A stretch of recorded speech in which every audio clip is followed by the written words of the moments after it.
দেখুন, আপনার জীবনে হঠাৎ কোনো বড় থেকে বড় ক্ষতি হতে চলেছে, এমন ক্ষেত্রে আপনারা কি লক্ষণ দেখে বুঝতে পারবেন যে আপনার কোনো বড় সমস্যা আসতে চলেছে, আপনি কোনো ঝঞ্ঝাটের মধ্যে পড়তে চলেছেন?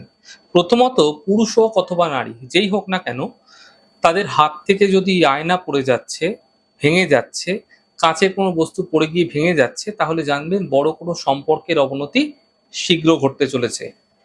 এছাড়া বিবাহিত মহিলাদের ক্ষেত্রে যদি দেখা যাচ্ছে যে শাখা বারবার ধরে ঘন ঘন ভেঙে যাচ্ছে, এমনটি কিন্তু শুধু সম্পর্কের অবনতি নয়, বৈবাহিক জীবনে, সাংসারিক জীবনে বড় কোনো ক্ষতি হতে দেখা যেতে পারে। মাঝরাতে যদি দেখছেন বারবার ঘুম ভেঙে যাচ্ছে হঠাৎ, যেটা আপনার ছিলই না, আপনি স্বাভাবিক ভাবে ঘুমোতেন, কিন্তু দেখা যাচ্ছে মাঝরাতে আপনার হঠাৎ ঘুম ভেঙে যাচ্ছে, হঠাৎ হঠাৎ আপনি আচমকা উঠে বসছেন। যদি এমনটি আপনার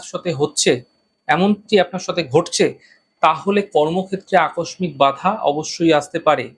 ঘরের মধ্যে যদি দেখছেন অতিরিক্ত মাকড়সার জাল হয়ে যাচ্ছে, হয়তো থাকে মাকড়সার জাল, কিন্তু বারবার হয়ে যাচ্ছে, বারবার পরিষ্কার করছেন, বারবার হয়ে যাচ্ছে, খুব দ্রুত হচ্ছে, তাহলে বুঝবেন আপনি কোনো ষড়যন্ত্রের শিকার হতে পারেন। এছাড়া সঠিক সময়ে সঠিক সিদ্ধান্ত না পাওয়ার কারণে আপনি কিন্তু আপনার কর্মজীবনে কোনো সমস্যা আপনার ক্ষেত্রে আসতে চলেছে, বা ব্যবসায় আপনার ক্ষেত্রে কোনো সমস্যা আসতে পারে।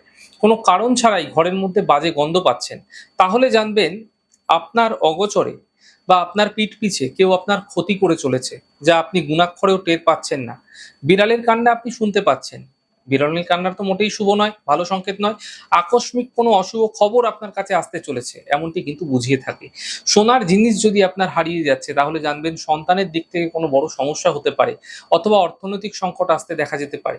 যখনই আপনার সঙ্গে এরকম ধরনের কোনো ঘটনা বারবার ঘটবে, তখন ভগবান গণেশকে ২১টি দুর্বা লাগাতার ২১ দিন আপনারা অর্পণ করুন, এবং গণেশ মন্ত্রের জপ করুন। ওম গং গণপত্যয় নমঃ একমালা করে ক্রমাগত করুন, প্রত্যেকভাবে সকাল সন্ধ্যা করুন। এতে এই লক্ষণের অশুভ প্রভাব থেকে আপনারা বাঁচতে পারবেন।